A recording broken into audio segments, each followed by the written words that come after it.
Hoy vamos a ver inmunidad antibacteriana. Ya hemos visto progresivamente estamos ingresando a lo que es la inmunidad de tipo especializada, ¿no? Específica contra determinados agentes biológicos. ¿Ya? Y una de las más importantes y que nosotros debemos saber justamente es cómo es la respuesta inmune frente a la agresión por bacterias, ¿no? Esta inmunidad de tipo contra las bacterias generalmente empieza una vez que ha ocurrido la invasión de los agentes biológicos desde el punto de entrada, ¿no? Es decir, desde la fijación a la célula huésped.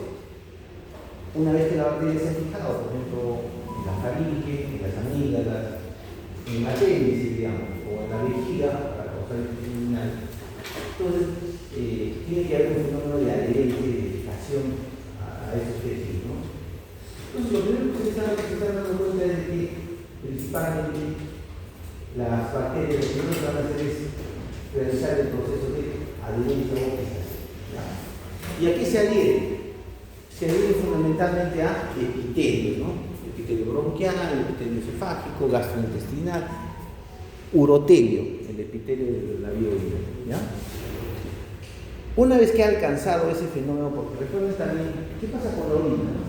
Si yo tomo agua, filtro mi orina, voy al baño y orino, también voy a eliminar bacterias. Entonces es una manera muy diferente por la cual también nosotros eliminamos bacterias.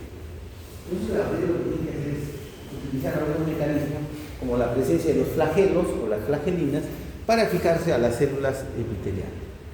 Cuando consigue esto, se prolifera, la persona, por ejemplo, hace retención urinaria o no le gusta miccionar frecuentemente, ¿qué pasa? Empieza el proceso de proliferación bacteriana. ¿Listo? El tercer punto es que cuando ya alcanza un número viable de bacterias, se preparan para el proceso de la invasión del tejido hueso. Ya pueden hacer un absceso, una cistitis, un absceso renal, una neumonía, pues ya están invadiendo el tejido local. Luego de ello empieza la lesión de la célula huésped que puede producir o puede ser inducida por la presencia de algunas toxinas. ¿Han escuchado hablar de la tosferina? ¿Sí? El orden, el orden.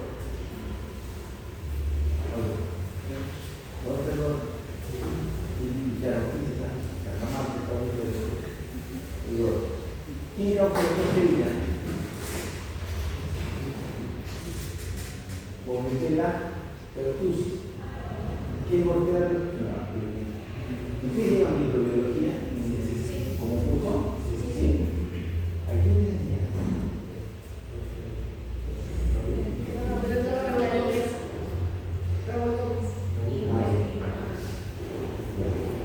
Pero ahí se una bacteria, Bortella pertussis, causa lo que es la tosferina o también la tos convulsiva. Puede ir a toxinas, pero la persona puede, o los niños, mejor dicho, pueden convulsionar. ¿Listo?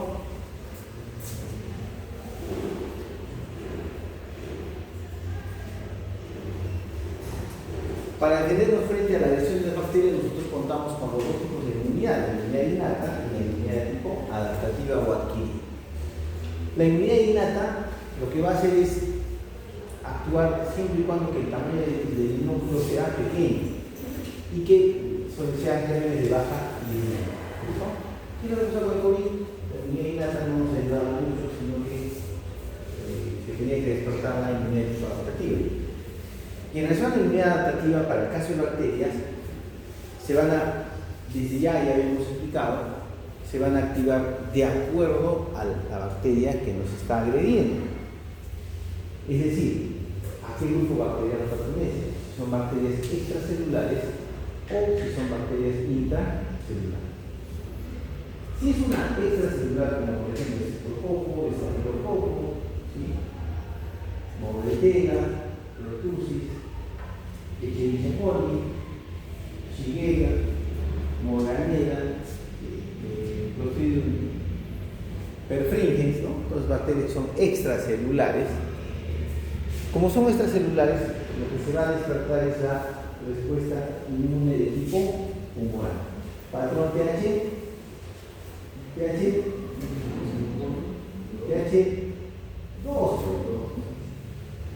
El patrón TH1 es inmunidad de tipo celular. Y ese patrón TH1 celular se hace para bacterias intracelulares. ¿Qué bacterias intracelulares conocen? Mycobacterium tuberculosis a la cabeza. Neisseria meningitidis, ¿ya? Son las principales bacterias intracelulares. Entonces, esa respuesta inmune celular depende del patrón TH1. ¿Qué interleuquinas van a intervenir en las extracelulares, por lo tanto?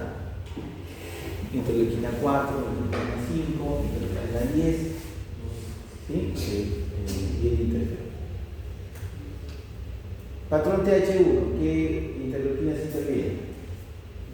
Interleuquina 1, factores de luz tumoral alfa, y la interleuquina 3. ¿Listo?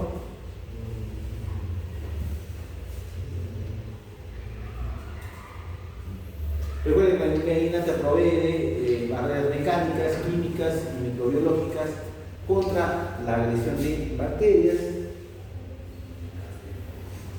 Si en caso nuestra no es eficiente como para eliminar la agresión bacteriana, entonces, luego de 96 horas, ojo, luego de 96 horas, entonces empieza la respuesta inmune adaptativa que es de la ¿no? Clínicamente, por ejemplo, ¿qué pasa si yo tengo una persona que viene con una gripe, tiene catarro, tiene congestión, tiene un poquito de fiebre? Entonces, yo le debo dar tratamiento sintomático los primeros 4 días. ¿Qué pasa si al cuarto día el paciente me dice, oh, sigo con la molestia, la flema ha cambiado, sigo más comprometido, sigo con dolor en la garganta? Entonces, ¿qué debería ya sospechar? De que en realidad ya no es solamente un agente viral, sino es un agente bacteriano y que está tratando de despertar la respuesta inmune de tipo A. O sea, la sintomatología no ha seguido en 4 días.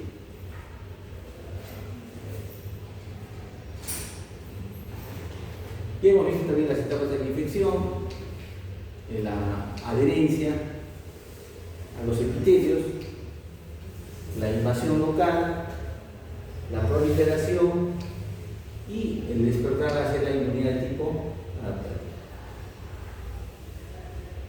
Recuerden que el sistema inmune innato, a través de los macrófagos, hacen una respuesta inmediata para tratar de eliminar a la mayor parte de componentes microbianos. Y acá es importante el macrófago, ¿por qué? Porque este macrófago va a tener un receptor CD14 que se conoce como el receptor de hipopolisacárido. ¿Quién tiene el hipopolisacárido? Las bacterias gram-negativas. Muy bien. Pero también el macrófago tiene otro receptor que es el receptor de glucano. ¿Quién tiene los glucanos? Bacterias gram. El macrófago está entrenado para identificar si es una gram negativa o es un gram positivo.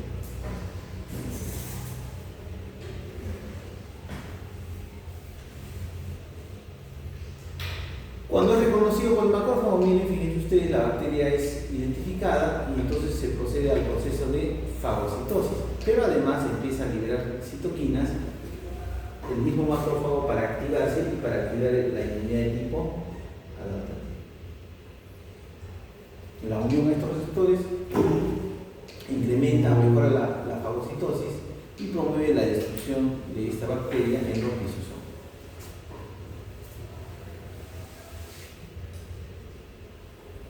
La fagocitosis es un proceso inmune muy importante que permite, por ejemplo, el coco se encadena. ¿Qué germen sería?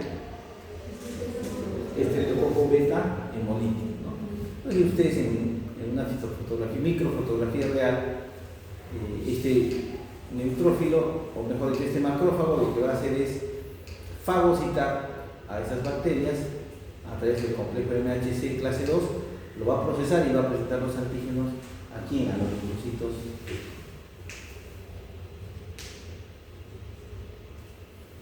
Una vez que ocurre esta identificación y la amplificación, entonces, por un lado fagocita, destruye y presenta los antígenos, y por otro lado está produciendo citoquinas.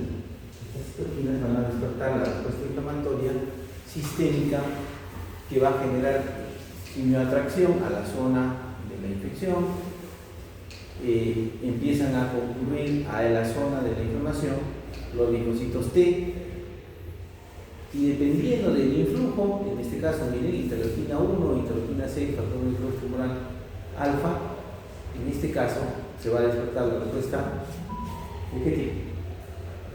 TH1, interleuquina 1 y factor de necrosis tumoral alfa. ¿Listo? Entonces, ¿de qué depende finalmente el patrón TH1 o el patrón TH2? Depende fundamentalmente del influjo de citoquinas. ¿Ya?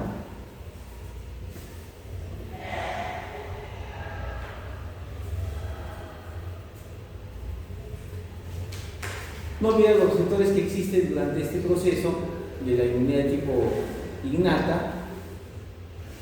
es hereditaria, propia del genoma, puede ser en algunas determinadas células, pueden determinarse como los receptores de glucano y de glucocorticoide del macrófago, son de respuesta rápida e inmediata y pueden reconocer una amplia cantidad de patógenos, pero es inespecífico. ¿Listo? Y en el caso, por ejemplo, de la inmunidad adaptativa, esto más bien tiene múltiples segmentos de genes, requiere un reacomodo de los genes para ser más específico de acuerdo al antígeno que fue presentado. Hay distribución clonal, efectivamente. Si es E. coli y tiene ese antígeno presentado, el grupo de células T que van a acudir al sitio de infección es un clon. Solamente identifican al antígeno de Escherichia coli. ¿Ok? Entonces esa es la distribución clonal. Y son capaces de reconocer también amplia variedad de moléculas estructurales de las bacterias.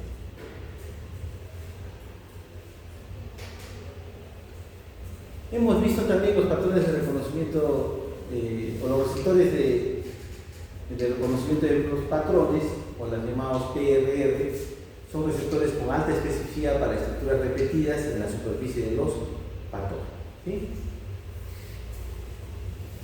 ¿Qué pasaría si en cada cuadrícula yo pongo una bola? ¿Ya? Normalmente las células de la célula inmune identifican que esta superficie de la célula normal es una célula lisa, pero de repente al acomodar esas bolas, que son antígenos de la bacteria, ¿sí? Entonces va a reconocer que es un patógeno, va a reconocer que no es algo propio. Entonces va a identificarlo a través de esto. Esta cuadrícula con esos elementos antigénicos es lo que se conoce como el famoso patrón molecular asociado a patógenos, que va a ser reconocido por estos receptores de reconocimiento de estos patógenos. La discriminación como extraño es por la presencia de ciertos azúcares, ¿ya? Y un patrón de espaciamiento, de distancia entre uno de ellos, ¿ya? Que está solamente presente en bacterias y no en las células normales. Nosotros, ¿qué cosa tenemos? Glucolípidos. En cambio, las bacterias manejan azúcares complejos en sus paredes celulares. Ese distanciamiento, ese patrón es propio de las bacterias y no de nuestras células. Así se identifica como patrón.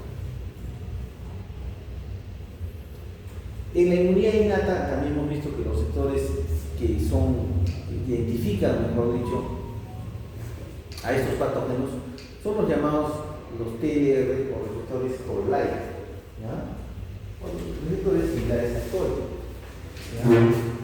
En este caso, para las bacterias, el TLR4, o receptor Toll-like número 4, son los que van a identificar a las bacterias, específicamente a quién, a las que contienen lipopolisacáridos.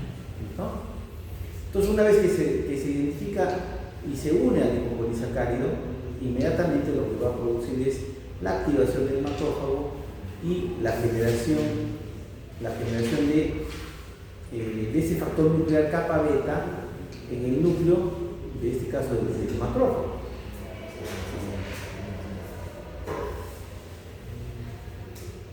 Entonces, ¿qué quiere decir?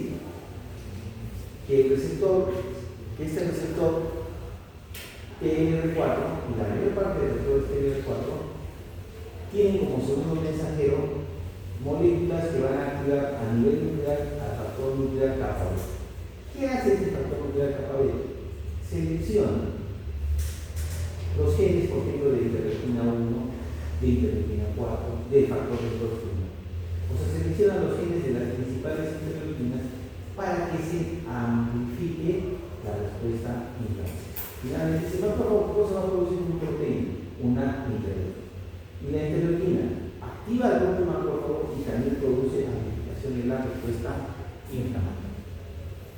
Eso estamos hablando, ojo, estamos hablando solamente de bacterias, ¿no?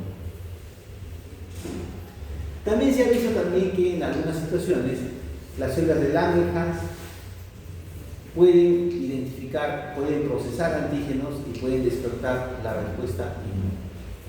En el caso de las bacterias, por ejemplo, ¿no? ¿Dónde están las células de Langerhans?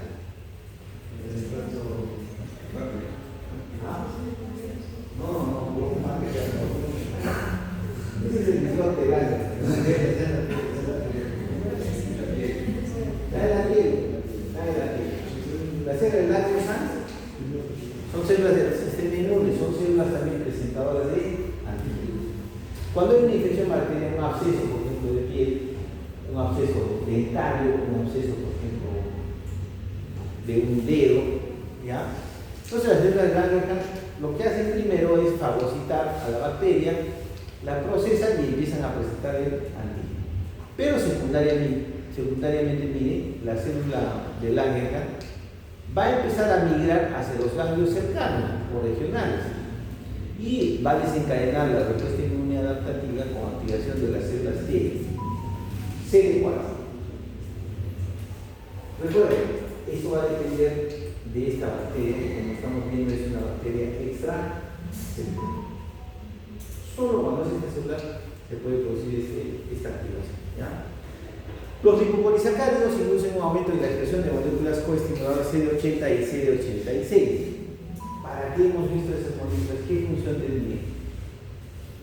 De que una vez identificado eran coestimuladoras de los linfocitos. Porque al final el macrófago aquí no presenta el antígeno al citoplasma. Y para que despierte la expansión clonal, tiene que estar unido también el CD80 y el CD86. ¿Ya?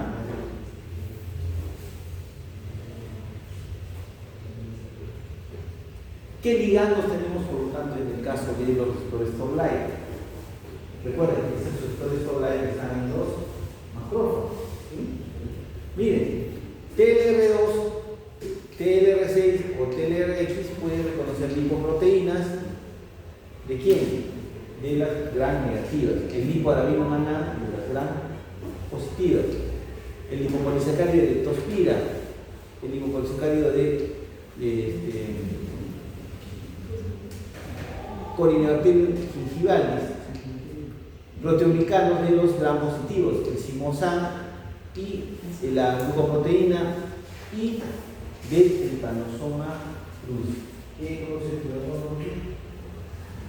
Enfermedad de Chagas, por el TLR. El TLR4, que es el más estudiado, este tiene que ver con la identificación bacteriana, ¿no? Porque como se ve caído de los gran negativos son identificados. El taxol también, la proteína F, las proteínas de shock caliente 60 y la fibronectina pueden ser identificadas por el TLR4. Miren, la flagelina. ¿Qué bacterias tienen flagelina?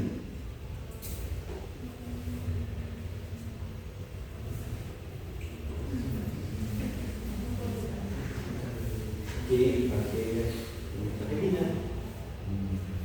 ¿Para qué sirve la flagelina? Para que las células se muevan, tengan motilidad. ¿Quiénes tienen? Escherichia coli, Shigella, ¿qué más? Salmonella, ¿qué más? Virus, cólera, ¿aceptó? Por eso es que por eso hay tanta infección urinaria. Porque quien tiene flagelina es Escherichia coli y el resto de flagelina es que se va a adherir a los epitelios. Gracias a Dios tenemos el TLR5, que es el que se identifica específicamente para las bacterias que tienen flagelina, ¿no? Flagelina. Estos son más bien este TLR9 más bien identifica virus con contenido de ADN. Entonces, lo situamos acá, donde ya la invasión bacteriana de estos patógenos, por ejemplo, Escherichia coli, ¿ya? Llegó al epitelio vesical, hizo adherencia. ¿Qué TLR lo identifica? Podemos identificarlo con el 4 y con el 5. El 5 para flagelina y el 4 para lipopolisacáridos. Excelente. Entonces, miren, lo que hace el macrófago, lo identifica, lo fagocita, lo procesa y presenta el antígeno ¿a quién? Hacia la célula T. ¿Ok?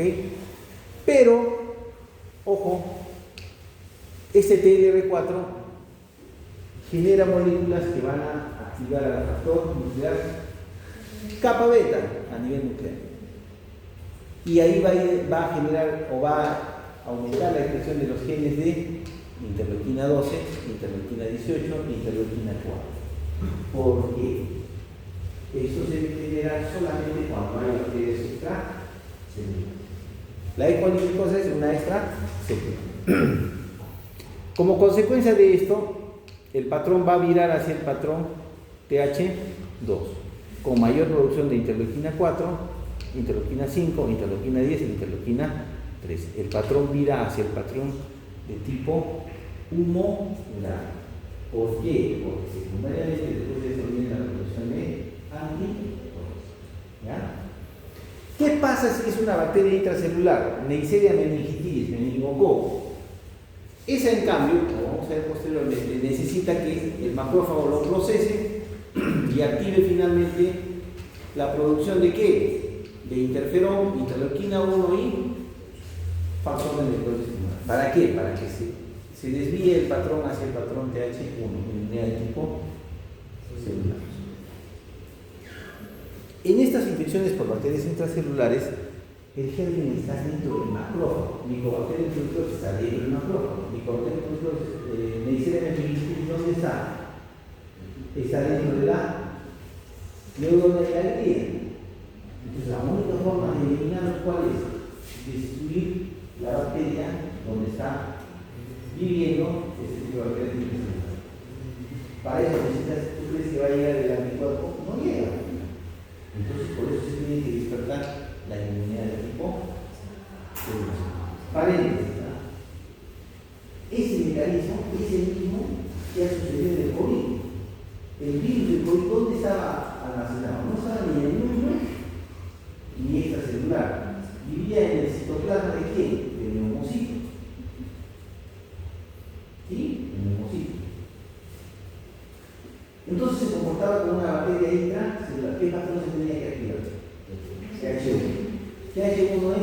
inmunidad de tipo celular. ¿Qué célula interviene? Los linfocitos T, citotóxicos. ¿Qué hacen los citotóxicos? Producen lisis porque descargan primero las perforinas, abren el hueco y por ahí descargan sus granzimas. Y la célula infectada por el linfocito es elimina. Eso mismo con el COVID, eso mismo con el linfocito tipo 2. Por eso se va a ver la respuesta inflamatoria del tumoral. ¿Qué hubiese pasado si el COVID solamente era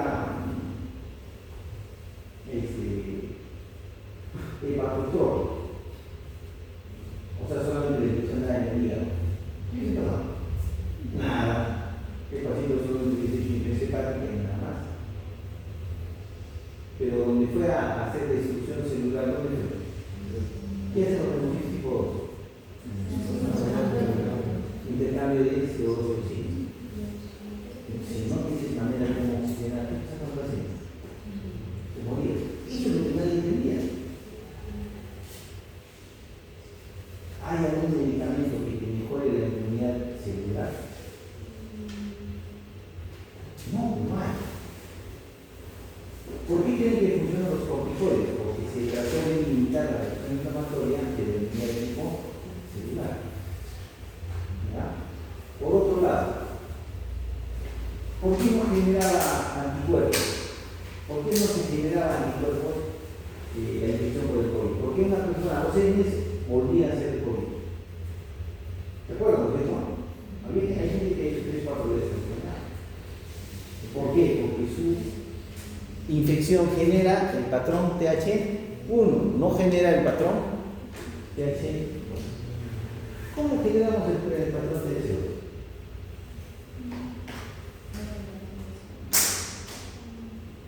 Por la inmunidad de tipo, mejor dicho, por el fenómeno de la vacunación. La vacunación hemos dicho que puede entre comillas, regenerar la inmunidad de tipo activa, ¿cierto?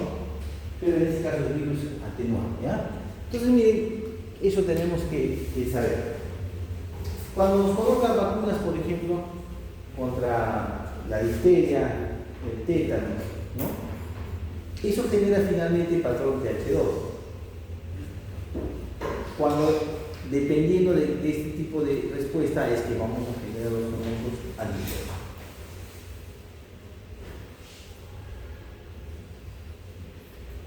¿Qué consecuencias tenemos de la activación de los receptores Toll-like?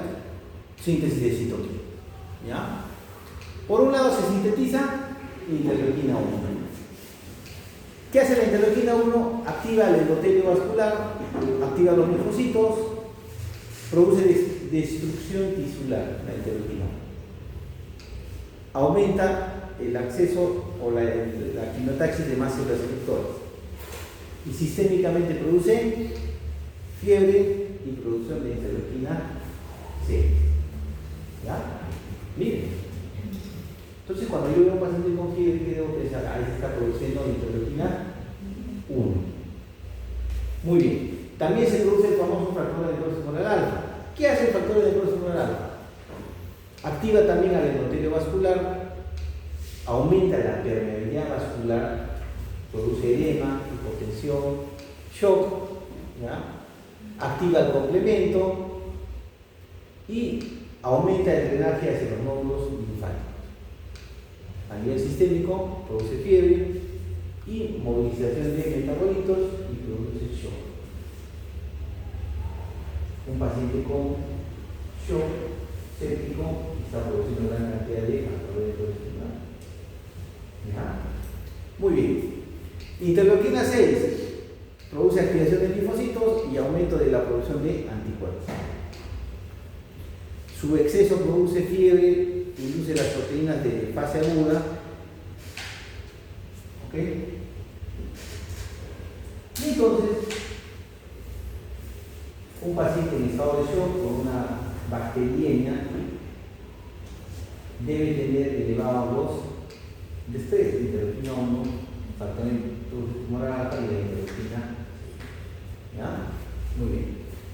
También se sintetiza la interleuquina 8. ¿Ok? ¿Qué hace la interleuquina 8? ¿Se acuerdan del gráfico? Interleuquina 8. ¿Qué cosa promueve? La migración I-ya-PDS. ¿Se acuerdan del gráfico, no? ¿Ya? Es un factor quimiotáctico, produce reclutamiento de neutrófilos, basófilos al sitio de la infección, promueve migración de APDS. Y la interleuquina 12, en caso de que se produzca, produce activación de las células NK y induce la diferenciación de CD4 hacia el patrón TH1. Importante. ¿Cuándo se activan las células NK? ¿Para qué sirven las células NK? Dos funciones, ¿no? ¿Cuáles son? Reconocimiento de lo propio, identificación de células malignas, transformadas. ¿Sí? Y segundo, identifica células infectadas por virus. Eso es verdad. La CNK.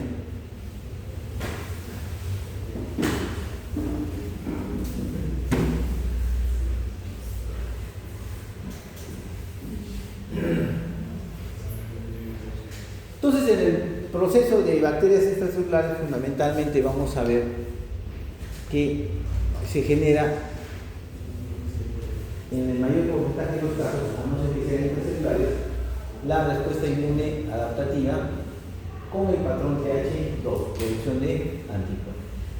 ¿Qué hacen los anticuerpos? Ya los conocemos, producen neutralización de microorganismos y de toxinas, mejoran la ozonización, optimizan la fagocitosis,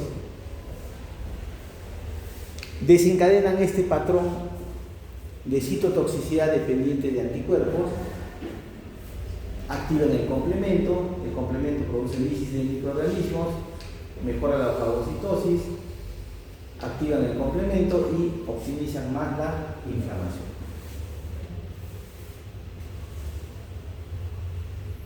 La neutralización de bacterias es importante, realizado por los anticuerpos.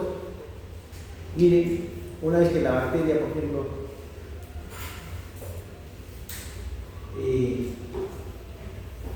aquí habla de botulismo, ¿cierto? ¿Quién lo produce? Clostridium botulinum, ¿cierto? Ahora se usa el botox, ¿cierto? Listo.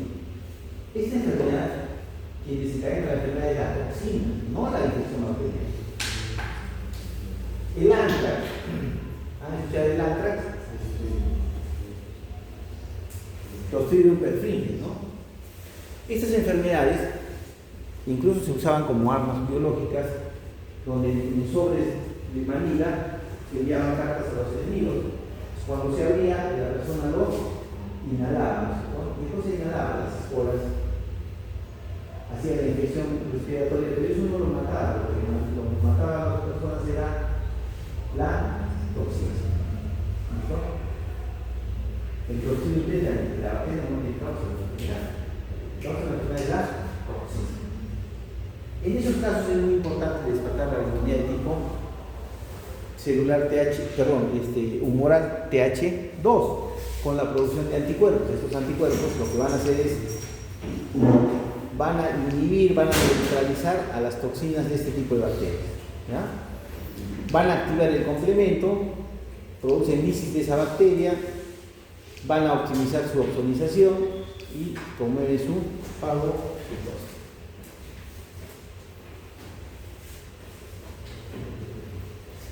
Las inmunoglobulinas, sobre todo la A y la IgG, también van a bloquear los receptores de adhesión de las células diana.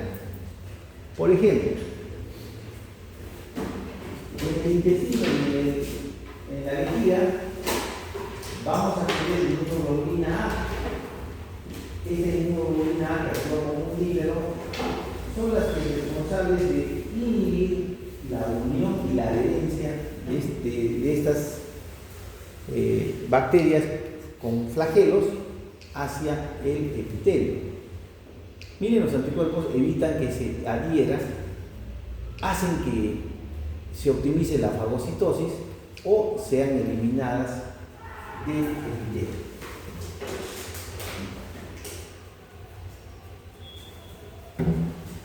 Muy bien.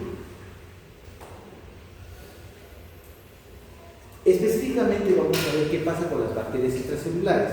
Ya hemos dicho, ¿no? Escherichia coli, Shigella, Streptococcus, Staphylococcus, Pseudomonas, Acinetobacter, mejor lo que quieran, extracelular. Para ello, la respuesta propia de nosotros es con la producción del patrón TH2, respuesta humoral, producción de anticuerpos. Esto va a generar la eliminación y la remoción de bacterias. Vamos a promover la inactivación de toxinas, sobre todo exotoxinas, enotoxinas y también los llamados supersanguíneos.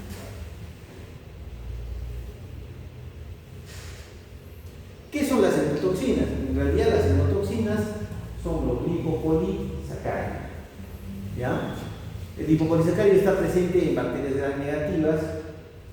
Su poder es que pueden activar ampliamente a los macrófagos, inducen gran producción de interleucina 1 y factores de necrosis tumoral alta. Estas van a inducir por estos dos mecanismos, inducir al shock séptico.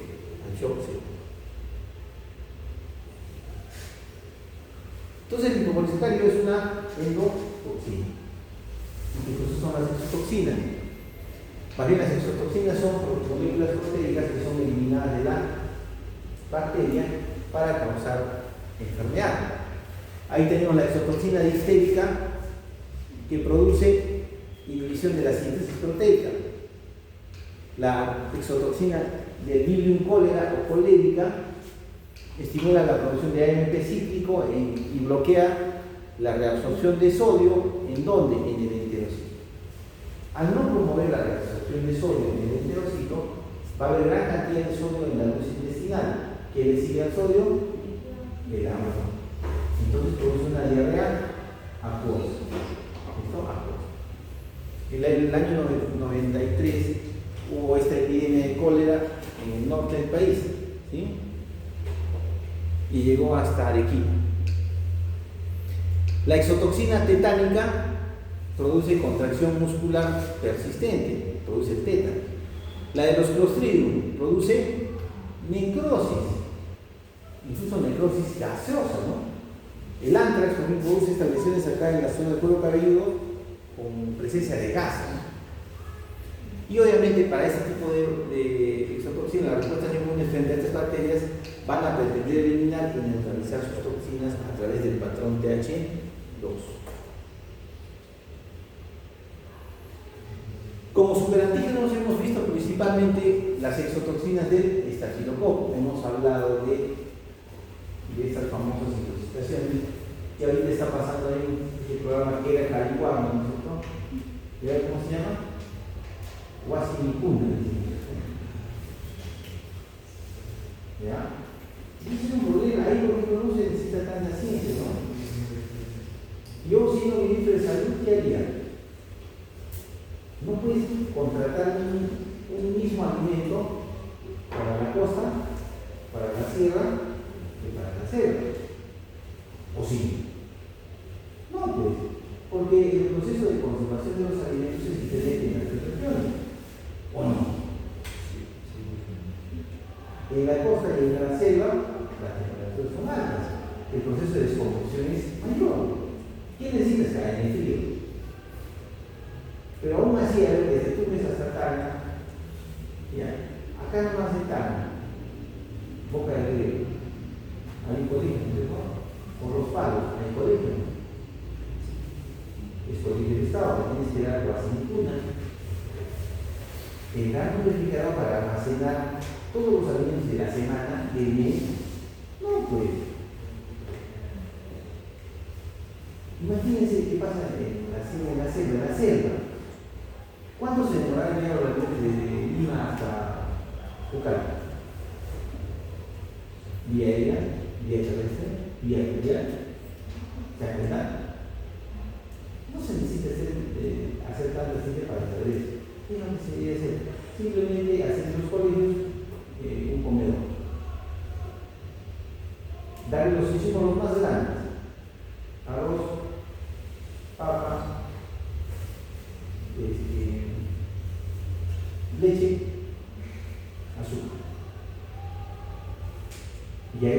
generar un tipo de comedor.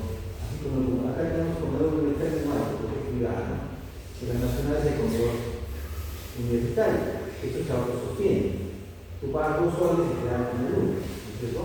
Entonces, algo así se debe hacer, ¿ya? ¿Qué pasa? Ahí hemos hablado de las intoxicaciones por la exotoxina del estafilococo, eso que debe haber. Es lo que pasa en las heladerías. Lo típico de verano es un grupo de personas con el helado, ahí se posa el estafilococo, la toxina del estafilococo, que es un antígeno que produce el síndrome de shock tóxico, ¿no? Estas ya hemos visto que los superantígenos estimulan grandemente a las células T y origina una gran producción de citoquinas en las células T estimular. ¿Qué citoquinas? Interleuquina 1 y factores de resto humoral alfa.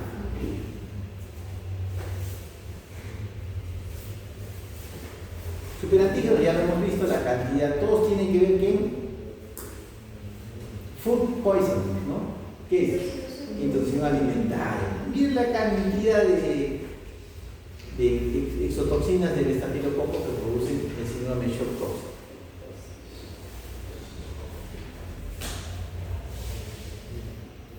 ¿Cómo eliminamos las bacterias extracelulares? Primero, optimizando el complemento. ¿Qué hace el complemento? Inhibe y opsoniza a la bacteria. ¿Quién lo hace? C3b, COR1, CR3 y CR4. Al activar el complemento, vamos a crear el complejo de ataque de membrana, que es un poro que va a producir la lisis de las bacterias. Vamos a amplificar la respuesta inflamatoria a través de las anafilotoxinas, que son C3A, C4A y C5A. Vamos a producir vasodilatación por liberación de mediadores derivados de los mastocitos, como la histamina, prostaglandina y los leucotrienos. Y vamos a generar más atracción de neutrófilos y monocitos a la zona de la bacteria extracelular.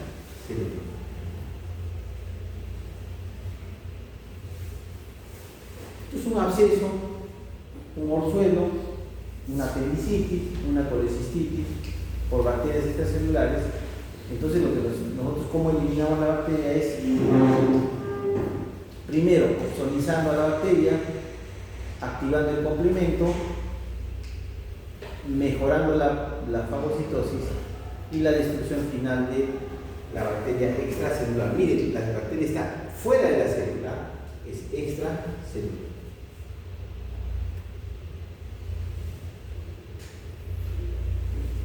Recuerden que esto genera el patrón TH, también TH2 con producción de anticuerpos.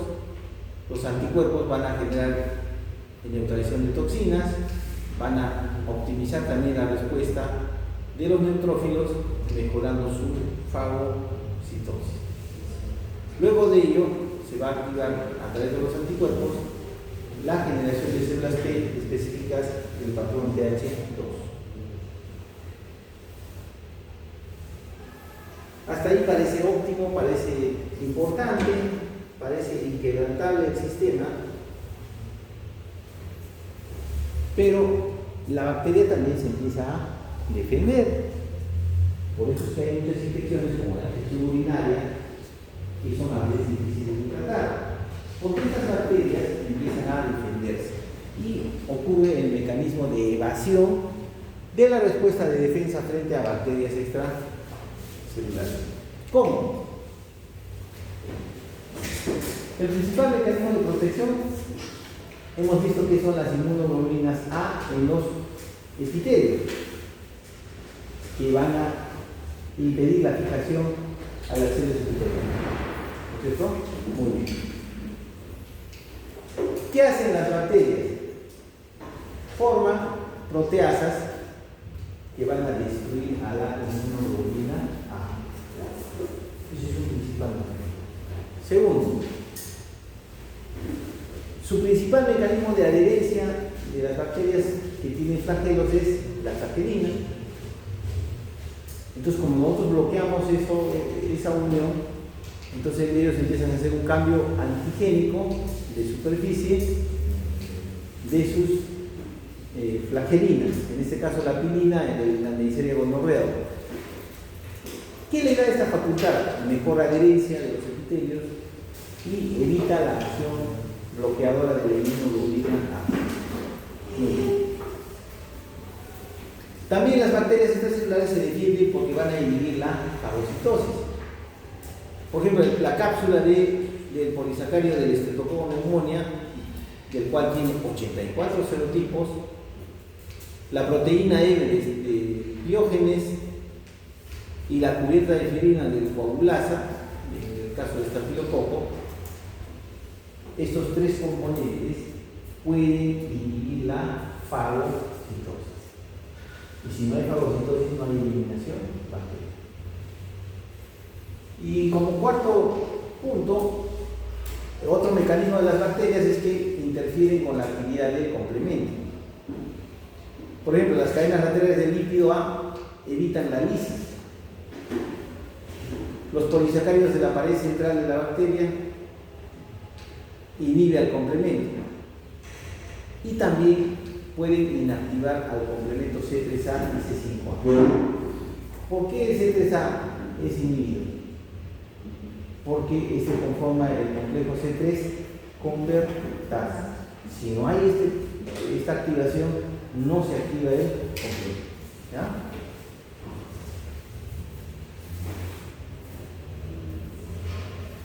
Streptococcus pneumoniae o neumococo, fundamentalmente cada año se tiene que vacunar. ¿Por qué? Porque tiene un cambio antigénico constante, hay una mutación constante. ¿Ya? Recuerden que el Streptococcus pneumoniae del año pasado tenía este antígeno en forma de triángulo, desencadenó la enfermedad, se produjo un anticuerpo específico para este antígeno y este año ya es otro Streptococcus. Ya cambió su cubierta de superficie. Ya no tiene forma de triángulo, tiene forma de redondo. Ya mutó, ya hizo una mutación. Entonces tiene que volver a generarse el proceso, volver a formar otro anticuerpo específicamente para cada antígeno del Streptococcus. Por eso es que es difícil manejar infecciones por neumococo.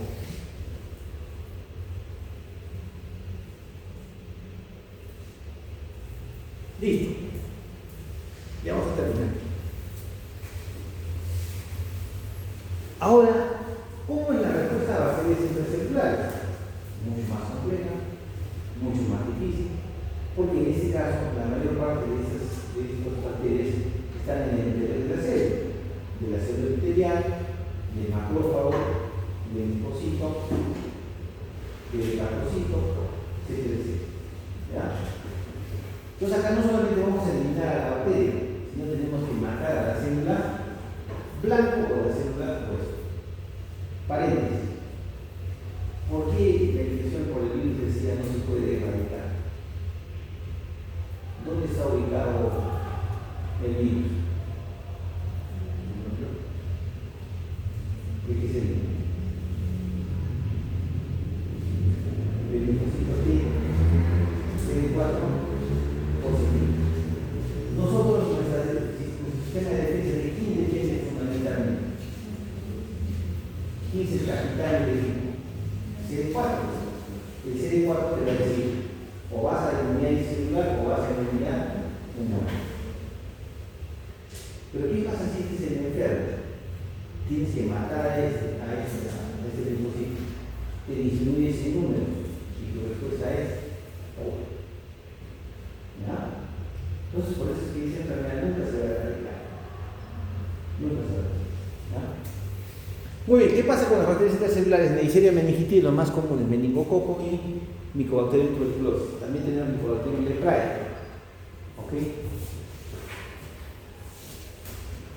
¿Qué pasa en las bacterias intracelulares? En este proceso, recuerden que el macrófago va a captar a la bacteria intracelular como Mycobacterium y va a intentar, miren, vuelvo a repetir, va a intentar procesar, fagocitar primero y luego lisar a esa bacteria. Pero el Mycobacterium y el meningitis se rodean de una capa, de una cápsula que los hace prácticamente indestructibles. Por eso es que las infecciones por tuberculosis son persistentes. Son persistentes. Entonces, intentan. Si lo consiguen, hay activación de más macrófagos, se produce producción de interferón gamma, factores estimulantes de colonia de granulocito monocito, factores de colesterol alfa y más ligando del CD40. ¿Por qué estos 4 factores? Porque interferón, ¿qué tipo de patrón va a estimular? TH1, inmunidad celular. ¿Por qué se produce luego de esta unión el factor estimulante de colonia granulocito monocito? Porque esta va a ir a la médula ósea y va a generar mayor producción de granulocitos, neutrófilos, monocitos, macrófagos. ¿Por qué factor de necrotumoral? Porque va a amplificar la respuesta inflamatoria. Y el CD40 ligando para optimizar la presentación de antígenos. ¿Listo? ¿Qué citoquinas más se producen? Interleuquina 3, factor de necrotumoral beta y la interleuquina 2. ¿Qué hace la interleuquina 3 y 2? Son mitógenos para los linfocitos. Y entonces, la respuesta a Mycobacterium va a ser que van a empezar a rodear gran cantidad de células inflamatorias, linfocitos T, monocitos y macrófagos. Y entonces se va a empezar a formar alrededor de ellas como una capa constante de células inflamatorias. ¿Cómo se llama histológicamente esta lesión? Un granuloma. ¿Y qué es un granuloma? Un granuloma es un conglomerado de células del sistema inmune debido al patrón TH1, producido por factor de necrosis tumoral, ¿ya? Que intentan por todos los medios posibles eliminar a la bacteria intracelular que es importante.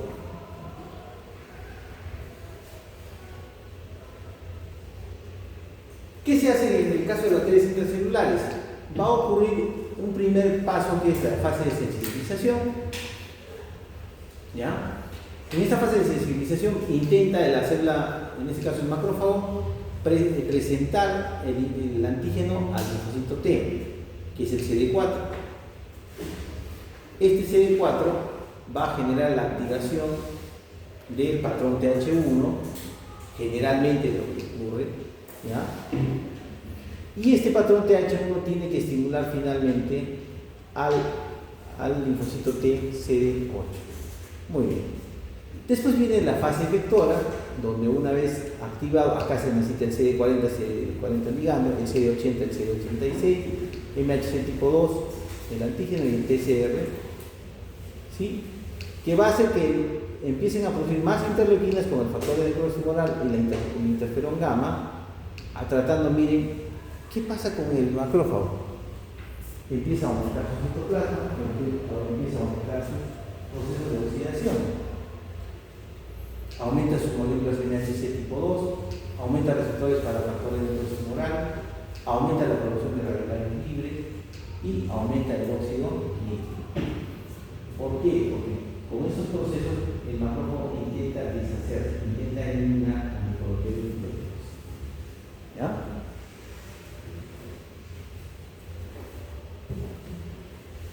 Lo que pasa es que cuando hay una infección por bacteria intracelular, se va a producir una alteración en la regulación del balance TH1-TH2. Nosotros somos como una balanza TH1-TH2. Bacteria extracelular, TH2. Bacteria intracelular, TH1.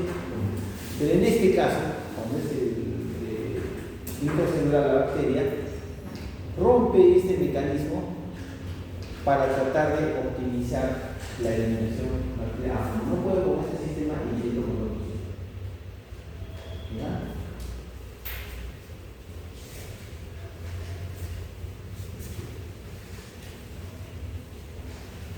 Entonces, dependiendo del influjo de citoquinas, vamos a activar, si es patrón TH1, activamos el linfocito T citotóxico, macrófagos y algo de células B. El patrón TH2 se activa a la célula B para que forme célula plasmática y anticuerpos. Activa los mastocitos y los eosinófilos.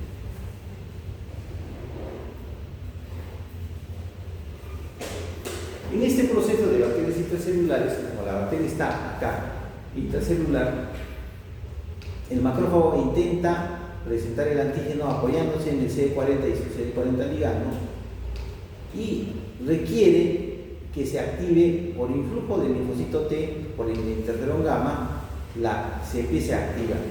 ¿Para qué requiere la activación de este macrófago? ¿Para qué tanta activación de respuesta? Porque gracias a su activación va a mejorar su capacidad de eliminación de las bacterias intracelulares. Por ejemplo, aumenta la expresión de coestimuladores como la molécula B7, aumenta la producción de interleuquina 1, interleuquina 2 y el factor de núcleo tumoral, aumenta la producción de moléculas MHC, aumenta la producción de radicales libres de oxígeno y el óxido nítrico y genera mayor destrucción de microorganismos fagocitados.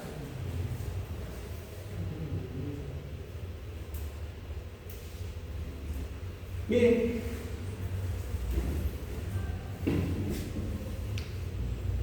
¿cómo se hace la respuesta en Mycobacterium tuberculosis? Este macrófago contiene un fagolisosoma, o sea, ha fagocitado Mycobacterium. ¿Listo? Pero por el mecanismo de defensa, como vamos a ver ahorita la evasión, no puede destruir al Mycobacterium. ¿Qué hace en el paciente? Empieza a presentar signos de tuberculosis. Le hacemos un esputo con coloración de Sim-Nielsen y miren ustedes, lo que están viendo estas estructuras son estos macrófagos que tienen cargados sus fagosomas con Mycobacterium. Si este macrófago se activa, mejora sus procesos, produce radicales libres, óxido nítrico, aumenta sus moléculas MHC, aumenta la producción de interleuquina 1 y la alfa, ¿sí? Mejora su fagocitosis, entonces puede llegar a eliminar a Mycobacterium, optimiza el proceso de presentación, lo activa y genera una adecuada eliminación de este patógeno que es difícil de tratar en nuestro país. Le hacemos una otra coloración de signos, encuentran las lesiones y anda. ¿Listo?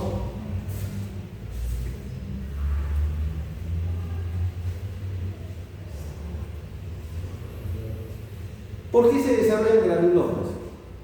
Los granulomas se desarrollan ¿por qué? Porque el macrófago no es capaz de eliminar a la bacteria intracelular.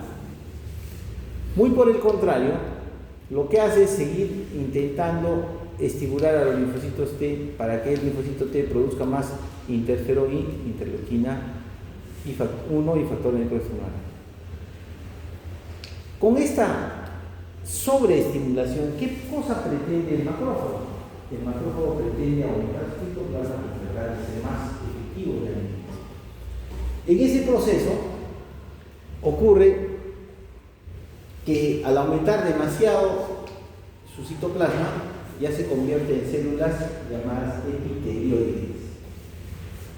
Y en algunos casos estos macrófagos, tratando de optimizar su fagocitosis, empiezan a unirse entre 2 y 3 macrófagos y nos van a crear, miren, esta célula del centro tiene 3 núcleos que se conoce como el nombre de célula multinuclear. Así, de esa manera, el sistema inmune intenta generar una mejor respuesta. Pero lo que no tenemos en consideración es de que alrededor de ella se despierta una gran respuesta inflamatoria que clínicamente e histológicamente se conoce como el llamado granuloma. ¿Ya? ¿Qué bacterias intracelulares desencadenan granulomas? Mycobacterium tuberculosis, Mycobacterium leprae, Listeria monocytogenes y Brucella aborto. Estos son bacterias intracelulares.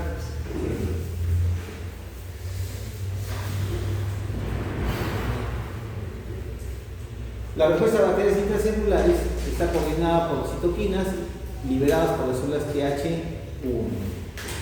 las cuales son estimuladas por esta unión o presentación del antígeno. Dentro de las quimioquinas, estas van a producir reclutamiento de más macrófagos al sitio de la infección, ¿no? El interferón gamma induce la expresión de moléculas de adhesión vascular, mayor migración y diaperesis, activa macrófagos y aumenta los mediadores inflamatorios. Factores de quiero estimular alfa y beta. ¿Qué hacen en la inmunidad frente a bacterias intracelulares? Causan destrucción tisular local, producen el calcio, ¿no? Aumentan la expresión de moléculas de adhesión en los vasos sanguíneos locales. Y la interleuquina 3 y el factor estimulante de colonia granulonocito monocito estimulan la producción de monocitos por la médula ósea, ¿no?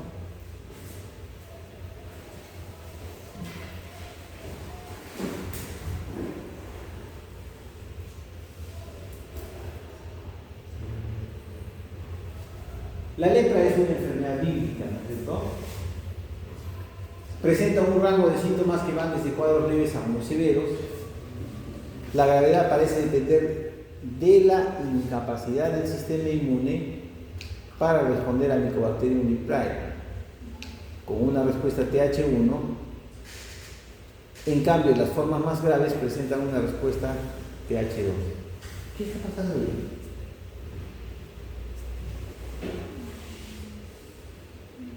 Entonces, está distrayendo, el Mycobacterium leprae distrae el patrón TH1 hacia el patrón TH2. Si es una bacteria celular, no hace nada. ¿Okay? Y empieza a formar más granulomas, ¿ya? Tenemos dos formas, la lepra tuberculoide y la lepra leptomatosa, ¿no? Ambas tienen formación de granulomas. En el caso de la tuberculoide son granulomas parecidos a la tuberculosis, tienen baja infectividad, en cambio la leptomatosa es altamente infectante, ¿ya? Acá en la tuberculoide los granulomas tienen un drenaje menos periférico y local. En cambio en la lepra leptomatosa la diseminación es más difusa, ¿no?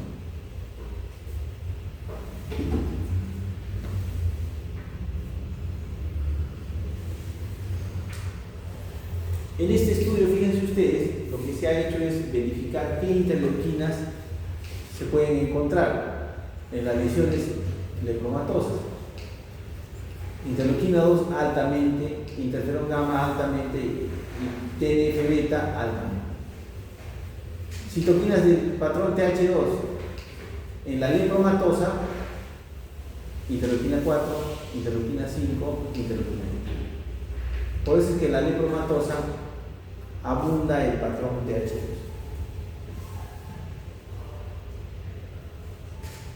Bueno, ¿cuál es más eficiente entonces? ¿La depuración de bacterias extracelulares o intracelulares? Extracelulares. Los difíciles son los intracelulares, no es tan eficiente como el intracelular, ¿no? Y para eso también encima existen mecanismos de evasión de bacterias intracelulares. Por ejemplo, el escape del fagolisosoma al citoplasma. ¿Quién hace esa función? Listeria monocytogenes. Bloqueo de la fusión del fagosoma con el lisosoma. Mycobacterium tuberculosis, Mycobacterium albium. Resistencia al ataque oxidativo que ocurre dentro del lisosoma. Todas las micobacterias, incluyendo tuberculosis, no se dejan atacar por el óxido nítrico y menos por radicales de oxígeno. Y, como hemos visto, como la lepra leptomatosa, empiezan a modular la respuesta TH1, TH2. Viran el patrón a TH2 para no ser atacadas y eliminadas, ¿no? Y finalmente,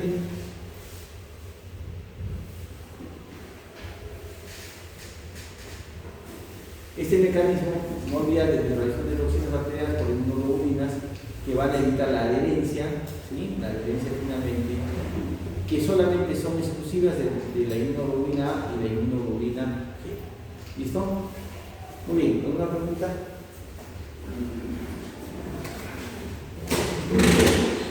Listo, acá nos quedamos, ¿ya?